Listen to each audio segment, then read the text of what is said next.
नमस्कार, मी लतिका. आज मी तुम्हाला मस्त अशी चटपटीत अशी चटणी बनवून दाखवणार आहे. त्यासाठी साहित्य बघा काय काय घेतले ते. एक मूठभर कोथिंबीर घेतलेली आहे, त्याची देठा सकाळ घेतलेली आहे.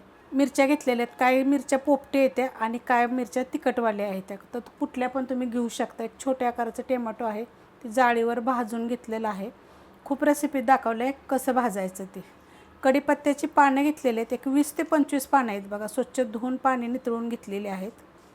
पुदिना घेतला आहे, पुदिन्याचे पण भरपूर अशा काड्या घेतलेल्या. काडी सकाळ घेतलेला आहे पुदिना, थोडंसं जास्तच घ्यायचा. लसूण घेतलेला एक 7 ते 8 पाकळ्या, जरा मोठ्या आकाराचे आहेत. छोटा 1 चमचा धने घेतलेले आहे ते. छोटा 1 चमचा जिरं घेतलेलं आहे ते. आणि छोटा 1 चमचा मोहरी घेतलेली आहे. चवीप्रमाणे मीठ आणि अर्धा लिंबाचा रस घेतलेला आहे. ही चटणी तुम्ही करून बघा, पण जरूर मोहरी टाका बरं का. आता मोहरीचं तुम्हाला मी सांगते. थोड्या वेळ पाण्यात भिजत घातली की नाही 1 तासभर, तरी पण चालू शकते. अशी जरी टाकली तरी पण चालेल. मिक्सरचं भांडं घेतलेलं आहे, त्याच्यामध्ये हे एवढं सगळं साहित्य टाकून घेते. सगळं साहित्य बघा मी टाकून घेतलेलं आहे. आता ह्याला पाण्याचा वापर जरासुद्धा करायचा नाही. बंद चालू करून बारीक करायचे.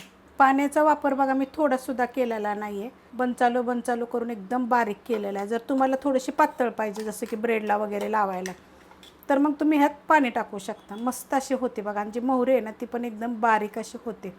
आपल्याला ही चटणी ना दरदरी करायची आहे अशा पद्धतीमध्ये.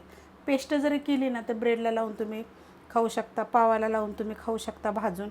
आता ही कशी माहिती आहे का, आपण अशा पद्धतीत जर केली ना तर चपातीवर भाकरीवर खायला पण छान लागते. आता मी काढून पण दाखवते, ती छान लागते चवीला ना. आता ह्यात बदल काय तुम्ही करू शकता ती पण तुम्हाला मी सांगते.